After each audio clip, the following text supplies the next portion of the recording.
आदरणीय धर्म प्रेमी सज्जनों, सादर नमस्ते। मैं जेठालाल विश्वकर्मा आप सभी का हार्दिक स्वागत करता हूँ।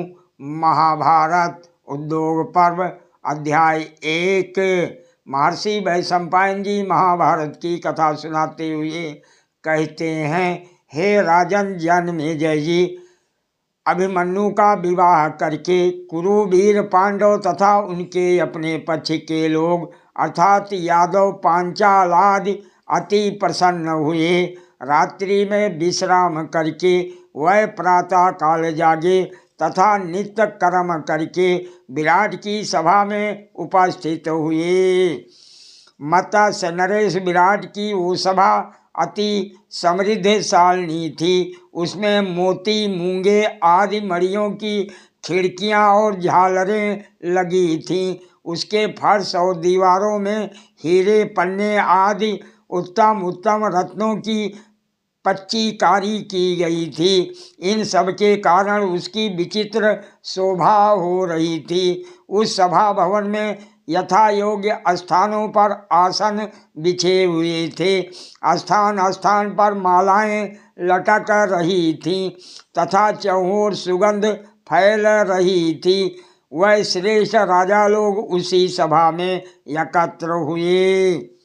सभा में सबसे पूर्व राजा विराट एवं द्रुपद आसनों पर विराजमान हुए, क्योंकि वह समस्त भूपालों में वृद्ध और सम्मानीय थे। तत्पश्चात अपने पिता वसुदेव के साथ बलराम और श्रीकृष्ण ने भी आसन ग्रहण किए। पांचाल राज द्रुपद के पास सिनी वंश के श्रेष्ठ वीर सात्यकी और रोहिणी पुत्र बलराम जी बैठे थे तथा मत्स्य राज के अत्यंत निकट वासुदेव श्रीकृष्ण तथा युधिष्ठिर विराजमान थे।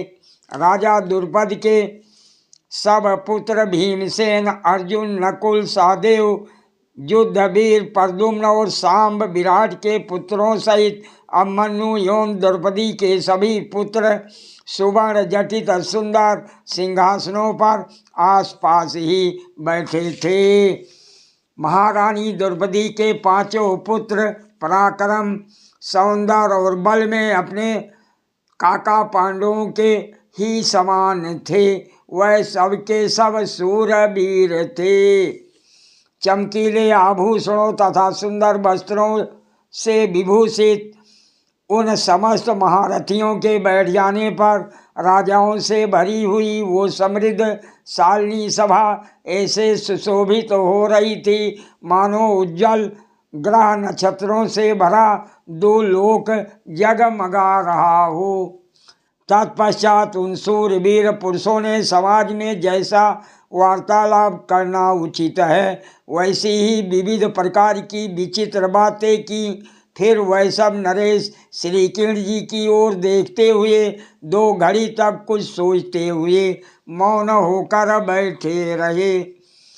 श्रीकृष्ण जी ने पांडवों की कार्यसिद्धि के लिए ही उन श्रेष्ठ राजाओं को संगठित किया था। जब उन लोगों की बातचीत बंद हो गई तब वह सिंह के समान पराक्रमी नरेश एक साथ श्री कृष्ण जी के सार गर्भित और श्रेष्ठ फल देने वाले वचन सुनने लगे। जोगीराज श्री कृष्ण जी ने कहा, हे उपस्थित सभी धर्म सज्जनों, आप सबको विदित ही है कि सुबल पुत्र शकुनी ने दूत सभा में किस प्रकार छल के द्वारा धर्मात्मा युधिष्ठिर को परास्त किया और इनका राज्य छीन लिया। उस जुए में ये शर्त रखी गई थी कि जो हारे वो 12 बरस तक वनवास और 1 बरस तक अज्ञातवास करे। पांडव सदा सत्य पर ही आरूढ़ रहते हैं। सत्य ही इनका रथ अर्थात आश्रय है।